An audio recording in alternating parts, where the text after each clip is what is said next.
Terima kasih, senang berdiri di sini karena ini baru kali pertama saya mengikuti forum kebijakan dan alhamdulillah saya bisa membawakan tulisan ini.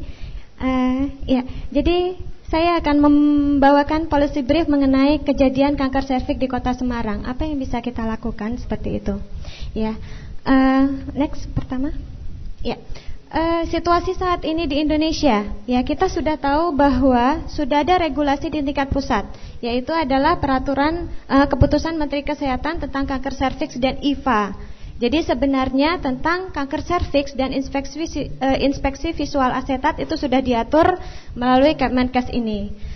Sosialisasi sebagai salah satu cara screening kanker serviks juga sudah dilakukan, tetapi kenapa angka statistik itu menunjukkan belum banyak perubahan yang bisa kita peroleh,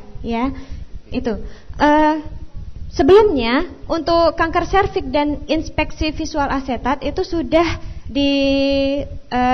dirumuskan oleh WHO bahwa inspeksi visual asetat itu adalah merupakan cara screening yang mudah, murah dan gampang untuk dilakukan, terutama di negara-negara berkembang, mengungguli pap smear, karena mengingat pap smear itu harganya masih sangat mahal. Jadi dirumuskan suatu cara screening yang lebih mudah dengan menggunakan inspeksi visual asetat ini. Nah, situasi saat ini di Semarang, profil kesehatan Provinsi Jawa Tengah menunjukkan Kota Semarang merupakan salah satu kota provinsi tertinggi. Jadi kalau di Indonesia, kalau kita bandingkan antara Indonesia dengan Malaysia, Indonesia itu angka kematian absolutnya 7.400 sekian.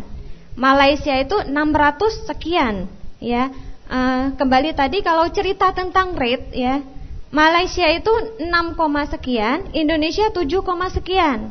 Tidak bisa dibandingkan antara angka kematian absolutnya dengan rate-nya karena mungkin jumlah penduduk yang berbeda seperti itu.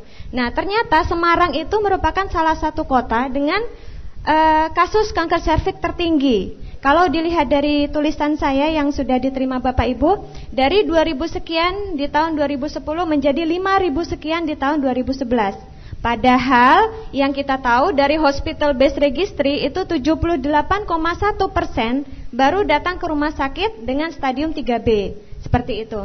Nah ini next. Nah, sebelum ditemukan IVA, kita tahu bahwa pap smear itu merupakan tools yang paling efektif. Nah, negara yang sedang berkembang butuh IVA.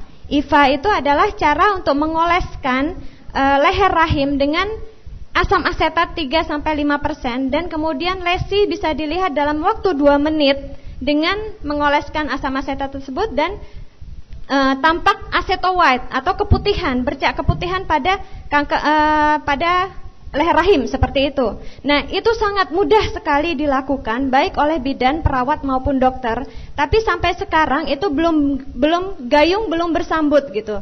Jadi di Semarang ketika kami melakukan survei gitu di beberapa puskesmas, ternyata tiap bulan itu mungkin hanya 10-20 orang yang melakukan IVA. Padahal kalau kita tahu secara dini kematian yang 7.400 sekian pasti bisa dicegah seperti itu. Ini sudah 2 menit ya. Next. Apa yang dapat kita pelajari? Next. Nah, dari Nigeria itu menunjukkan bahwa salah satu faktor yang menunjukkan spesifisitas dan sensitivitasnya yang berubah adalah standarisasi yang berbeda pada tiap pemeriksa. Next. Dari penelitian-penelitian yang sebelumnya bahwa komitmen pemerintah sangat dibutuhkan agar kebijakan screening itu bisa menjadi program nasional. Dan yang Si Hyung Soo meneliti tentang angka kematian kanker serviks sejak tahun 1981 itu menunjukkan bahwa memang betul bahwa kita harus ada registrasi kanker tersebut. Bagaimana kita bisa menilai kemajuan dari promotif, preventif dan lain-lain bila datanya itu belum terkumpul dengan baik. Next. Di India, partisipasi dari wanita sangat dibutuhkan untuk keberhasilan program. Jadi pasti bukan aja pemerintah saja yang berkoar-koar tentang program nasional, tapi juga dari partisipasi dari wanita tersebut. Next.